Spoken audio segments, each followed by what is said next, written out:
할렐루야.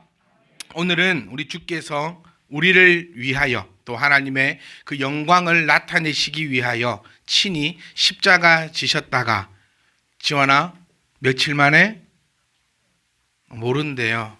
3일 만에 3일 만에 부활하신 그날입니다. 우리 마태복음 28장 말씀을 우리가 한번 보시면 이 주님의 부활하심에 대해서 아주 자세하게 설명되어 있습니다. 화면으로 띄워드릴 겁니다. 마태복음 28장 16절 이하 말씀부터는 주님께서 부활하시고 제자들에게 나타나셨다가 맨 마지막 장면을 나타내고 있습니다. 11 제자가 갈릴리에 가서 예수께서 지시한 산에 이르렀습니다. 이때 우리가 기억해야 될 것은요, 11 제자뿐만이 아니고 우리 성경에 표현되어 있는 대로 그대로 옮기자면 500여 형제라고 표현이 되어 있는 것처럼 500여 명의 사람들이 지금 예수께서 지시한 그 산에 이르러서 주님을 보고 있습니다. 예수를 배웠고 성경은 분명히 예수를 배웠다라고 표현되어 있어요. 그리고 경배까지도 하고 있어요. 그렇죠? 예수를 배웠고 경배도 하고 있으나 뭐 하는 사람이 있다? 아직도 의심하는 사람들이 있다라는 거예요. 이게 참 아이러니하면서도 하나님의 그 능력과 하나님의 그 택하심이 나타나는 그 장면임을 우리는 이 사건을 통해서 볼 수 있습니다. 지금 이들은요, 예수님의 십자가에 처형당하신 십자가의 그 죽으심도 눈으로 본 사람들입니다. 그리고 죽은 그 시신이 무덤에 들어간 것도 본 사람들이에요. 그리고 지금 자기 눈앞에 주님이 부활하신 것을 똑똑히 눈으로 보고 있다라는 거예요. 그리고 경배까지 하고 있는 사람들이에요. 어떤 느낌인지 여러분 느낌이 팍팍 오십니까? 눈으로 보았고 심지어 경배라는 그 행위까지 하고 있음에도 불구하고 아직도 의심하는 사람들이 있더라는 거예요. 500여 형제가 봤는데 다락방에는 몇 명이 가서 기도를 하죠? 그 내가 알 바 아닙니까? 몇 명이요? 120여 명이 가서 기도합니다. 우리가 그냥 상식적으로 한 번만 생각해 봐도 왜 120명밖에 가지 않았을까? 우리가 한번 생각해 보세요. 내가 주님의 부활하심을 눈으로 봐버렸어요. 그리고 눈앞에서 하늘로 승천하시는 그 장면까지 봅니다. 일하러 가시렵니까? 교회로 모이시겠습니까? 아마 우리는 다 교회로 모일 겁니다. 아마도. 그런데 이들 가운데서는 교회로 모이지 아니하고 거의 많은 사람들이 모인 사람보다 흩어진 사람들이 더 많았다라고 성경은 그렇게 기록되고 있는 거예요. 여기서 저는 집중하고 싶은 단어가 뭐냐면 아직도 의심하고 있는 사람이 있다라는 겁니다. 그러니 눈으로 본다고 해서 다 믿는 거 아니에요. 또 눈으로 안 본다 해서 또 못 믿는 것도 아닙니다. 주님이 우리에게 이렇게 말씀하셨죠. 보고 믿는 자도 참 복되다. 희한한 이 말이 이해가 안 갔거든요. 왜 보고 믿는 것은 당연한 건데 왜 보고 믿는 자를 복되다라고 했을까? 근데 더 나아가면은 보지 않고 믿는 자는 더 복되다라고 얘기하고 있는 주님의 그 음성을 우리가 생각해 볼 때 아하, 보고도 못 믿는 사람이 존재하는 것이고 보지 않아도 믿는 자들이 존재를 하는 것이구나. 그렇다면 무엇을 우리가 깨달을 수 있을까? 우리가 무엇을 느낄 수 있을까? 우리가 지금 이 자리에 주님을 믿노라라고 고백하고 앉아있는 이 행위는 주님께서 베드로에게 하셨던 그 유명한 말씀요. 주는 그리스도시요 살아계신 하나님의 아들이시다라고 고백했을 때 그것은 너의 혈육, 너의 아버지로부터 내려오는 그 유전적인 것이 아니고 그것을 알게 하는 이는 오직 하늘에 계신 하나님이다라고 말씀하신 대로 믿는 자들은 성령님 앞에 택함 받아 하나님의 백성됨임을 우리는 믿습니다. 반대로 암만 해도 믿지 못하는 자들은 분명히 있다라는 겁니다. 이 이상 어떻게 더합니까? 예수를 배웠고 예수를 경배하고 주님의 음성을 직접 들었고 승천하시는 그 장면까지도 보고 있는데 더 이상 뭘 보여주고 더 이상 뭘 느끼게 해주고 더 이상 뭐 어떻게 해주냐는 겁니다. 주님께서도 여러분 앞에 지금 말씀으로 또 여러분들에게 그 은혜로 임하고 있음을 우리는 믿고 있습니다. 그러니 여러분 모두가 다 하나님을 믿는다라고 고백하시는 여러분들은 자긍심을 가지셨으면 좋겠어요.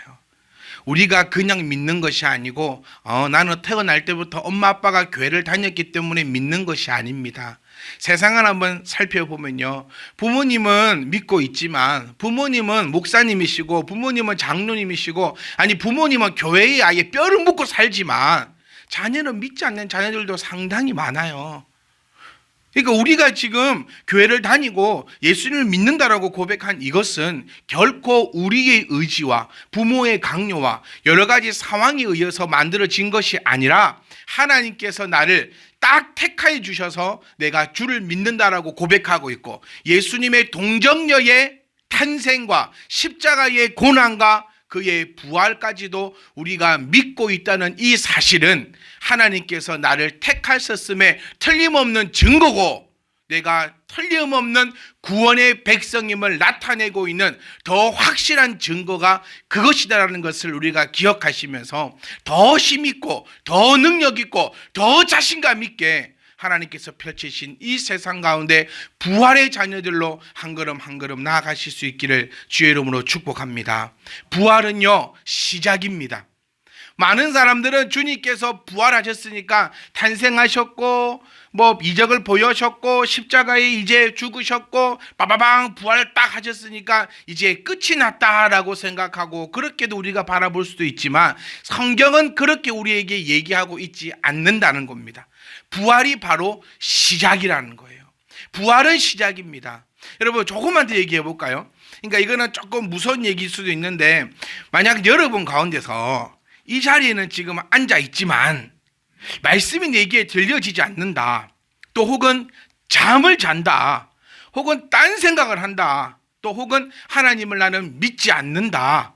라는 그런 생각이 내 안에 있다면 두려워하셨으면 좋겠어요. 두려워하셔야 되는 부분입니다. 우리가 길 가다가 돈 만 원짜리 한 개 흘러도 눈물을 흘리지 않습니까? 우리 청년들이 우리 두 친구가 뭘 정리하다가 만 원을 갈아엎었어요. 파쇄기로. 제가 괜찮다 했어요. 제가 첫 마디가 그거였어요. 얼마냐? 색깔이 뭐냐? 그래 색깔이 만 원짜리라서 그 정도는 내가 커버 쳐줄 수 있다. 걱정하지 말 했는데 이 두 친구의 집에 가서 다 붙였습니다.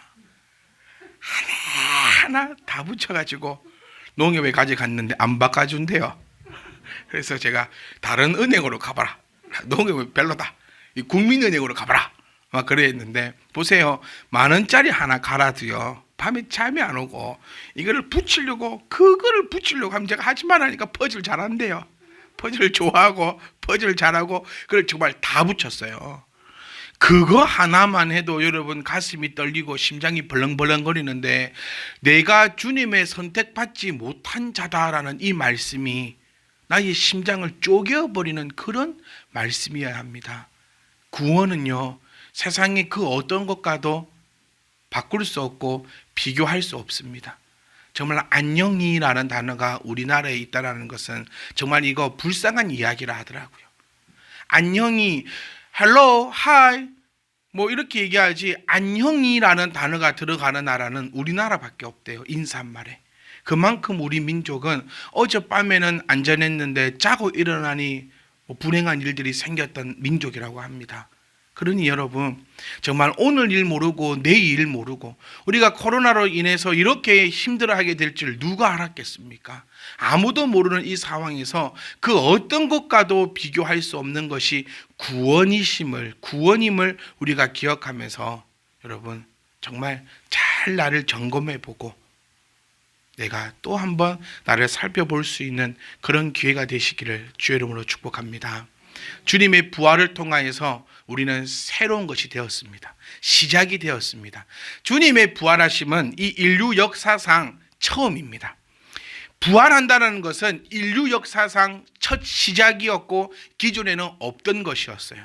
그럼 우리는 주님을 믿는다, 주님을 따라간다, 주님의 제자다, 하나님의 백성이다라고 얘기하고 있는 우리들도 주님처럼 새로운 것 또 시작이 되어야 한다는 거예요. 먼저 우리가 무엇이부터 시작되었습니까? 우리의 신분이 바뀌어 버렸음을 기억하셔야 됩니다. 여러분, 우리가 죄인입니까? 뭐라고 말씀하실지 제가 알아들을 수가 없네. 우리가 죄인인가요? 여기서 아직까지도 이러시면 안 돼요. 예수님을 믿는 우리들은 더 이상 뭐가 아닙니까? 죄인이 아닙니다. 아멘. 예수님을 믿는데 언제까지 죄인이어야 합니까? 예수님의 그 보혈의 은혜의 공로는 죄인된 우리를 이제 완전히 씻어서 하나님의 백성으로 삼으신 것이 그리스도의 보혈의 은혜요, 능력이요, 효과라는 것을 잊어서는 안 된다는 거예요. 우리는 다 구원을 받은 백성이라고 얘기합니다. 그렇죠? 그런데 죄인입니까? 라고 얘기했을 때 글쎄요 라고 얘기가 나와버리면 뭔가 앞뒤가 안 맞는 잘못된 신앙을 가져간다는 거예요. 우리는 예수를 믿기 전에는, 예수님을 알기 전에는, 예수님을 나의 구주로 영접하기 전에는 우리는 모두 다 지옥에 들어가는 죄인들이었습니다. 혹은 이 가운데서도 주님을 믿지 않는 자가 있다면 죄인입니다. 하지만 주님을 내가 알고 주님을 바로 알고 주님을 믿는다면 우리는 더 이상 죄인의 삶이 아니라 이제는 하나님의 백성의 삶임을 기억하시고 주님의 부활하심이 바로 그것을 온 열방에 선포하고 있음을 우리가 알고 기억하셔야 된다는 거예요. 그래서 더 이상 우리는 죄인이 아니다라고 주님이 부활을 통하여서 온 열방에 선포해 주셨는데 왜 우리는 아직까지도 죄인된 자세에서 고개를 숙이고 벌벌벌 걸으면서 살아가고 있다면 하나님 보시기에 얼마나 가슴이 아프고 얼마나 그 십자가가 얼마나 초라해지겠냐는 것입니다. 주님의 그 부활은 이제 시작입니다. 토요일을 안식일로 지키던 그것들이 이제는 주일로 바뀌어지게 되는 시작이었습니다. 율법에서 은혜로 바뀌어지는 그 새로운 시작이라는 것입니다. 여러분, 주님의 부활을 통하여 우리 또한 시작이 될 수 있기를 주의 이름으로 축복합니다. 각자 주시는 그 은혜가 우리 가운데 넘쳐날 것입니다. 우리는 이 말씀의 제목들을 카톡으로 보내주실 때 제가 너무 그것을 보면서 은혜를 받는 것이 뭐냐면, 특히 또 우리 참배 주니어 친구들이 이렇게 말씀을 또 보내줄 때 또 깊은 생각을 하게 되는 게요, 각자 주시는 하나님의 은혜가 이렇게 다르구나, 각자 받는 그 하나님의 은혜는 또 이렇게 다르구나. 말씀의 제목들이 거의 같은 적이 없어요. 다 다르고 또 그 중심 내용 등을 한번 생각해 보면 이 집사님은 이 말씀을 통하여서 이렇게 하나님을 만났구나 라고 바라볼 때 성령님이 살아계심을 또 한번 우리는 그 증거라는 거예요. 많은 사람들은 증거를 보여달라 해요. 그럼 그것이 우리의 증거라는 겁니다. 말씀 제목들이 어떻게 이렇게 다를 수 있을까? 바로 이것이 성령이 우리 가운데 나타나는 증거임을 기억할 수 있기를 원합니다. 여러분, 제자들의 입장을 한번 생각해 보세요. 주님이 부활하셨습니다.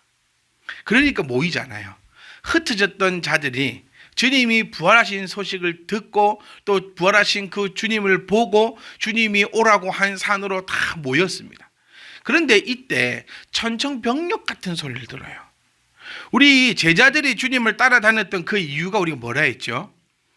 그렇죠. 이 영혼의 구원의 문제가 아니라 내가 지금 한 자리를 얻으면서 이 육신의 이 명예와 권력과 육신의 안락함을 위해서 주님을 따라다녔던 것이 제자들입니다. 우리 가운데도 이런 자들이 없기를 주의 이름으로 부탁드립니다. 우리가 주님을 믿는 그 이유는 한 자리 해보려고 얻어다니는 것이 아닙니다. 우리가 주님을 따라다니는 이유는 내가 생각하는 그 복을 받으려고 따라다니는 것이 아닙니다.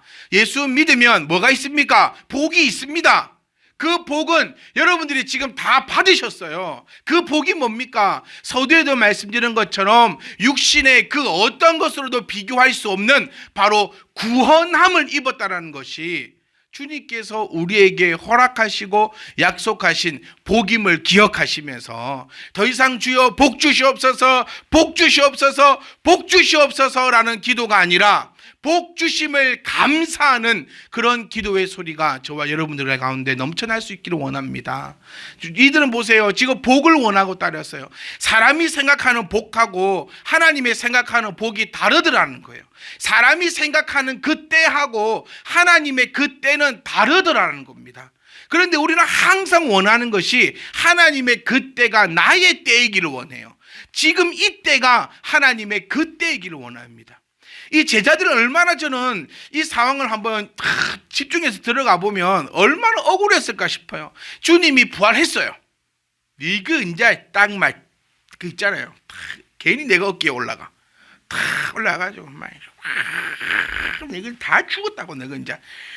그 십자가 그때 그 못 박았던 너는 이제 끝났어. 막 이제 내가 딱 장관돼 가지고 가만 안 둘 거야. 막 이런 마음으로 딱 모였을 수도 있는데 저는 그런 마음으로 갔을 것 같아요. 주님이 부활했네. 저는 아마 그랬으면 내가 뭘 했냐고 바로 그랬을 것 같아. 제일 못 믿어놓고 내가 부활한다고 했냐 안 했냐 내가 할 줄 알았다고. 근데 너가 안 한다 함께 내가 살포시 얹어간 거지. 나는 사실 마음으로는 주님이 틀림없이 부활할 줄 알았습니다. 주님 특별히 좀 저를 사랑해 주셔가지고 저는 알았어요. 이렇게 했을 것 같아요. 저는. 다 주님 만나갔을 때 이제 너는 죽었다 내가 이제 한 자리 차지하는다 했는데 느닷없이 주님이 어떻게 하시죠? 올라갑니다. 느닷없이. 그리고 올라가시면서 좀 그래 올라가는 까지 이해를 합시다. 원래 하나님의 아들이시다고 하니까 또 하나님 올라가야 되니까 딱 거기까지 이해하는데 올라가실 때 좀 뭘 좀 주시면 돼요? 솔직해집시다. 뭐를 주면 됩니까? 돈요. 저는 솔직할게요. 여러분 하나님 다음에 뭘 사랑하라 했죠? 네, 돈 사랑하세요. 뭐 다음에? 하나님 다음에. 하나님보다 돈을 더 사랑하면 안 되고. 그러니까 거짓말하지 말자고. 그러니까 왜 돈 싫어하는 사람이 어디 있어요? 손 들어보세요. 돈 싫어하는 사람. 돈 싫어하는 사람은 없어요. 어느 누가 됐든지 돈 싫어하는 사람은 없어요. 애들부터 시작해서 돈 싫어하는 사람은 없는데 하나님보다는 뭐 하지 말자. 사랑하지 말고 두 번째 정도는 돈을 사랑하세요. 하나님보다는 돈을 사랑하지 말고 돈을 그래도 사랑해서 이렇게 하자 그겁니다. 그래서 주님이 딱 올라가실 때 위에서 제자들아 너희들 참 고생했다. 그래 온 너희들을 참 복받아라. 우리가 생각하는 그 복받아라 하면서 돈을 이렇게 위에서 쫙 뿌려주시는 거예요. 그럼 참 좋겠는데 주님이 탁 올라가시면서 쓸잘데기 없는 이름을 줍니다. 아버지와 아들과 성령의 이름을 주는 거예요. 우리 볼 때는 참 쓸데기 없거든요. 영적인 사람들일 때는 그것보다 더 귀한 것이 없지만 보세요. 베드로의 고백을 한번 들어보세요. 이게 그냥 허투루 나오는 게 아니고 베드로가 지어낸 게 아니고 다 거기서 보고 듣기고 배웠던 거 아닙니까? 내가 내게 줄 뭐는 없지만 금과 음은 내게 없지만 뭐로 예수 그리스도의 이름으로 명하노니 뭐해라 일어나 걸으라 하는 거 아닙니까? 그러니까 주님이 올라가실 때 주셨던 그 권세라는 거예요. 이게 내가 주님을 알고 보면 그것보다 귀한 권세는 없는데 주님을 알지 못하고 쳐다볼 때는 참 쓰잘데기 없는 것이 된다는 거예요. 그리고 주님이 딱 올라가시면서 또 한마디 더 하십니다. 뭐라 하시죠? 너희는 뭐해라? 가라. 어디로? 저 세상으로. 우리 조금만 이성을 차리고 생각해 보세요. 이게 참 돌아뿌는 얘기입니다. 주님을 따라다니다가 죽을 뻔했는데 그리고 죽는 모습을 보고 무서워서 숨었다가 주님이 살아나셨다 해서 주님 앞에 다시 모여서 이제는 우리가 한번 해보자고 팔 걷어붙이고 이제는 때가 되었다고 얘기했는데 하나님의 때와 나의 때는 생각조차가 다르다는 거예요. 그러니까 내 머릿속에 누구를 담아두지 마라. 하나님을 담아두어서는 안 된다는 겁니다. 하나님이 이해가 돼요? 안 돼요? 안 됩니다. 하나님 이해가 되는 그 순간부터 나는 뭐가 됩니까? 요거.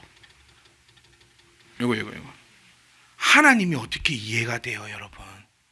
하나님을 이해한다면 내가 곧 누가 되는 거죠? 신이 되는 겁니다. 집에 기르는 개가 암만 사람하고 붙어 있어도 사람은 이해 못합니다. 그야말로 그냥 그 간식 하나 얻어먹으려고 그냥 그 훈련된 것에 대해서 반사 조건으로 나오는 거지, 사람의 마음을 이해해가지고 아하 우리 주인님 마음이 지금 이렇겠구나, 내가 나가갖고 금덩이라도 하나 물고 들어와야지, 이러는 게 있던가요? 없어요. 그냥 간식 하나에 이러는 거지. 그러니까 우리가 암만 성경을 보고 암만 말씀을 전하고 말씀을 듣고 이런다 할지라도 하나님의 그 뜻과 하나님의 그 모든 것을 우리가 알아갈 수는 없어요. 알 수가 없습니다. 그러니 뭐다? 그러니 참 여호와이심을 우리가 고백할 수 있는 거예요. 그 주님이 다 올라가시면서 너희는 가라라고 이야기하고 있는데, 과연 이들은 부활을 통해서 기대했던 바가 이루어졌을까? 기대했던 바가 아마 이루어지지 않았을 겁니다. 육신의 눈으로 볼 때는 이루어지지 않았던 것이 성령을 받고 난 다음에는 그 모든 것이 이해가 되어지고 하나님의 그 때가 우리들의 때로 나타나였음을 우리는 성경을 통해서 볼 수 있습니다. 너희는 가라라고 말씀하셨어요. 이 너희라는 단어가 누구를 포함하고 있을까요? 500여 형제들이 보는 앞에서 승천했다 했습니다. 500여 형제입니다. 우리가 유대인의 숫자 개념을 이제 여러분 다 잘 아실 거예요. 군대 나가서 싸울 수 있는 남자들만, 그러니까 아이와 여자와 노인과 뭐 이런 분들은 다 빼는 거죠. 500여 형제가 보는 앞이었다 했으니까 아마 그 숫자는 또 더 많았을 수도 있어요. 근데 거기서 너희는 가라라고 했을 때 다 안 갔습니다. 그 너희라는 단어에 포함되어 있는 그 내면을 한번 찾아보면 내 안에 속해 있는 자, 나를 믿는 자, 나와 연합한 자. 우리 지난주에 우리 연합, 그렇죠. 그래서 제가 지금 여러 가지 질문을 지금 또 짚어놨습니다. 하나님하고 연합해야 되는 건 알겠는데 뭐 어떻게 해야 연합해야 되냐고 또 그런 질문도 들어와가지고 다음 주에 예고편입니다. 예고편이 너무 많아. 하여튼 그런 것들이 이렇게 이루어지는데, 너희라는 단어를 정리해 보면 나와 연합한 자다라고 표현되어지고 있어요. 그러니까 나와 연합하지 않는 자는 가지 말고 나와 연합한 자면 가라라고 말씀하고 계세요. 우리 참된 희망교회는 모두가 다 연합한 자이기를 주의 이름으로 소망합니다. 그때서 너희라고 대답할 때 바로 우리도 포함되어 있기를 원해요. 왜 이 너희에는 빠지고 싶어 할까요? 뭐 하나 서비스를 준다면 그때 너희는 얼마나 포함되고 싶어 하고, 왜 이 너희에는 왜 그렇게 빠지고 싶어 하는가? 주님께서 너희라고 불렀을 때 그 안에 포함되어 있다는 것이 얼마나 복된 줄 모릅니다, 여러분. 그래서 우리에게 너희라는 그 단어가 우리 안에 포함되어 있기를 간절히 소망하옵고, 또 너희는 가라고 했을 때 우리가 어떤 핑계와 어떤 것들 다 버려버리고 갈 수 있기를 간절히 소망합니다. 오늘 저는 갈라디아서 4장 말씀을 본문으로 갖고 나왔습니다. 다들 아시다시피 갈라디아서는 우리 바울 서신서의 아주 핵심적인 꽃이라고 볼 수 있어요. 우리 바울 얘기를 저는 조금 하고 싶습니다. 바울이 다들 아시다시피 다메섹 동산에서 주의 영광을 만나고 또 그 이후에 주를 위해서 살아갔던 자다라고 우리는 표현합니다. 바로 그가 그렇게 할 수 있었던 이유는 바로 동일한 겁니다. 부활하신 주님을 만났고 그 주님께서 너희는 가라라고 명령하신 그 말씀 듣고 바울은 나아간 겁니다. 그런데 왜 우리는 그렇게 못할까요? 바울에게 나타나셨던 주님이 지금 우리에게 나타나신 주님과 다릅니까? 여러분, 같습니다. 바울이 만났던 그 하나님의 말씀이 지금 우리 앞에 있는 이 말씀과 다른 것입니까? 아닙니다, 여러분. 같은 것입니다. 갈라디아서를 통해서 나타나는 오늘 바울의 외면적 모습을 조금만 설명해 드리고 싶어요. 바울은, 우리는 지금 너무 긍정적인 것들만 얘기를 많이 했어요. 그런데 바울의 실질적인 모습을 보면 하나님의 말씀을 전할 상황이 절대로 아닙니다. 바울은 키가 작고요. 머리는 대머리라고 표현되어 있습니다. 그리고 풍채도 좀 이렇게 뚱뚱하니 그랬던 것 같아요. 제가 딱 머리만 벗겨지면 바울 같기도 한데 머리는 벗겨지지 않게 하여 주시옵소서. 네, 그렇게 얘들아 여기서 머리 뻗어지면 진짜 바울 때문이니까. 하여튼 그런데 또 바울은요, 우리 각종 몸에 가시가 있다라고 표현되어 있어요. 그래서 혹자는 이게 피부병이다라고 얘기하는 사람도 있고, 또 혹은 관절에 무리가 있다라고도 얘기할 수 있고요. 또 오늘 우리 본문 말씀 보신 것처럼 우리 3절 말씀을 보면 이렇게 얘기 나옵니다. 내가 너희에게 갔던 그 이유도 육신의 연약함 때문에 갔고, 또 14절 보시면 너희를 시험하는 것이 바로 내 육체에 있다라고 표현하고 있어요.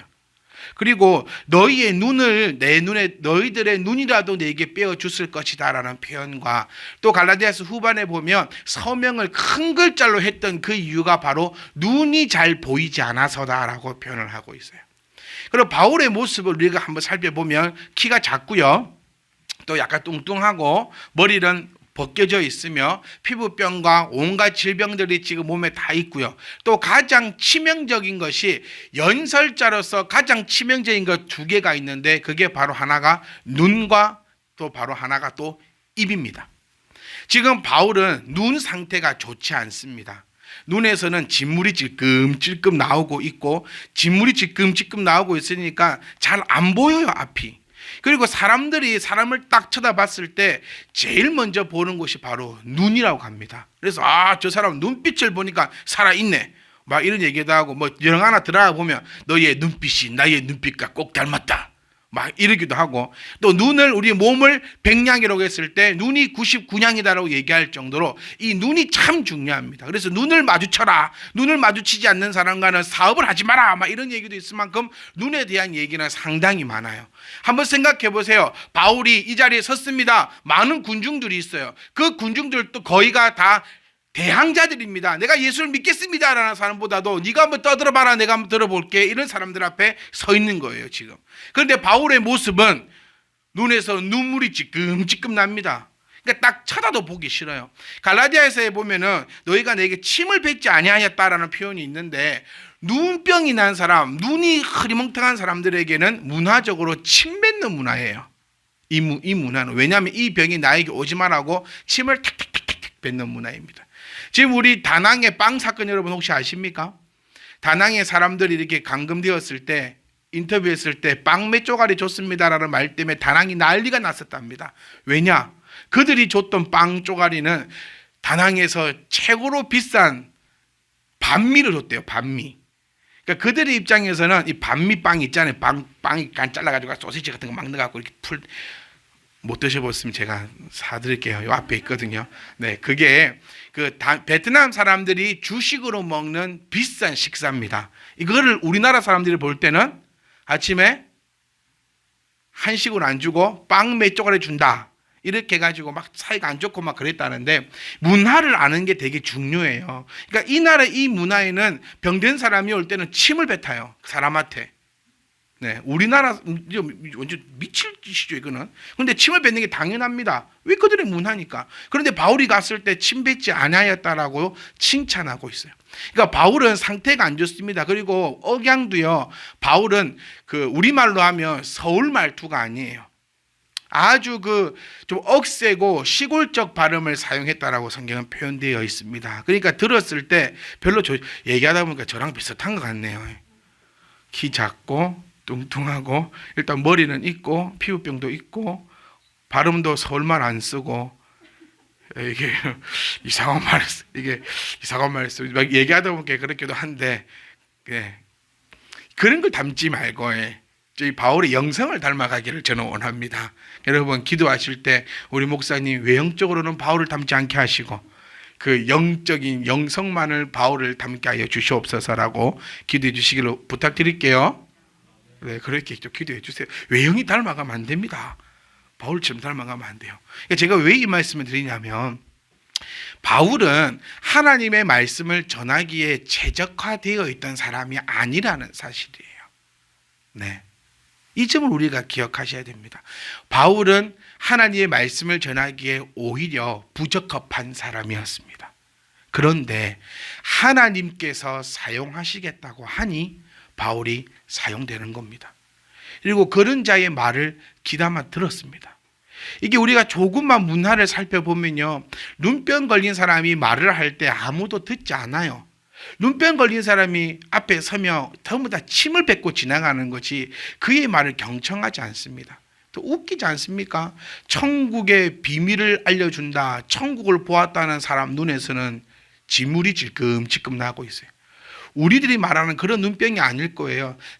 단시간에 걸린 눈빛이 아니고, 어떤 신학자들은 다메섹 동산에서 멀었던 그 눈이 완벽하게 회복되지 않았을 것이다 라고 주장하는 신학자도 있는 것처럼, 그의 눈은 일평생 따라다녔던 안질환이었습니다.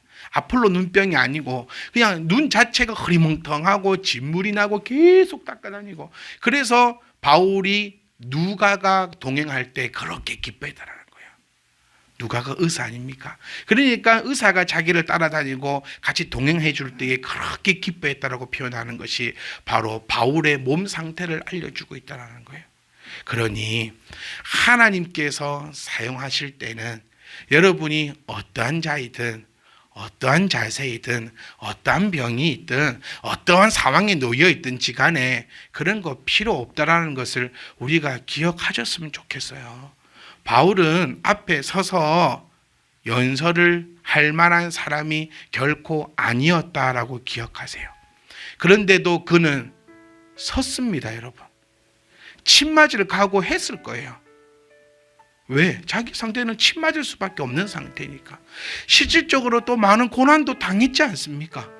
그런데 바울은 갔습니다. 섰습니다. 행했습니다. 왜냐하면 믿고 있는 그 예수님께서 가라고 하셨기 때문입니다. 그랬더니 놀라운 일이 생기지 않습니까? 제가 서두에 마태복음 28장 말씀을 가지고 여러분과 함께 나누었던 거는요, 나를 통하여서 하나님의 역사가 나타나는 것이 아니고, 나를 사용하실 때에 하나님의 그 능력이 나타나는 것이라는 것을 함께 나누고 싶었습니다. 의심하는 자들은요, 어떤 사람이 와도 의심합니다. 예수님을 봤는데 더 이상 뭘 어떻게 해줍니까? 안 그래요? 바울이 두려워하지 않았던 이유도 뭘까요? 믿을 사람은 믿기 때문이에요. 하나님께서 택하신 자는 하나님께서 믿게 하시는 거지, 앞에 선자의, 설교자의, 연설자의 이 새치혀를 통해서 이루어지는 거 아닙니다. 만약 여러분이 이 앞에서 목사의 이 새치혀를 통해서 나오는 그래 이 말이 내 영혼을 변화시킨다면 여러분 잘못 오셨어요. 지금 우리 방송 예배하면서 얼마나 많은 목사님들의 그런 설교를 듣게 됩니까? 정말 어떤 목사님 말씀 들으면서 와, 정말 잘하신다라고 그렇게 하는 것이 저도 많습니다. 야, 정말 말 잘하시고, 정말 어떻게 저렇게 하시고, 그런 분들 얼마나 많아요. 여러분, 우리 그렇지만 사람이 말재주로 그 영혼이 변화가 되고 그 영혼의 결단이 이루어진다면 아마 우리는 잘못 왔을 겁니다. 저부터가 목사가 되어서는 안 될 것입니다. 그런데 바울을 통해서 우리가 보는 것은 그것이 아니더라는 거예요. 하나님께서 역사하시는 겁니다. 하나님께서 구원받을 자와 구원받지 못할 자를 하나님께서 택하 놓으시고, 어떤 자를 통하여서든지 간에 그 귀에 하나님의 말씀이 들어가게끔, 구원받은 자의 귀에는 그 말씀이 들어가게끔 하고 있다는 그 하나님의 그 음성을 우리가 좀 듣기를 원합니다. 사랑하는 성도 여러분, 주님이 부활하셨습니다. 그리고 우리의 모든 것을 변화시켜 주셨고 우리의 모든 것을 다 새롭게 하셨습니다. 그리고 우리들에게 명하셨습니다. 너희는 가라고요. 그리고 우리에게 확신을 주셨습니다. 나의 이름을 너희에게 주마. 바울은 갔습니다. 바울은 행했습니다. 나보다 더 안 좋은 상황에 있던 그 바울은 주님을 만나고 했어요. 저도 그렇게 하렵니다, 여러분. 저도 그렇게 하고 싶습니다. 여러분들도 그렇게 하셨으면 좋겠습니다. 바울도 했습니다. 우리는 왜 못하겠습니까? 주님이 가라 하시는데, 주님이 행하라 하시는데. 지금부터 당장 나아가서서 사람들 앞에 서서 말씀 전하라는 거 아니라는 거 아시죠? 새 것이 되었으니 새로운 모습대로 그 어느 곳이든지 간에 하나님의 역사를 나타내시기를 주 이름으로 축복합니다. 그리고 우리는 주의 안에 거하시기를 주 이름으로 부탁합니다.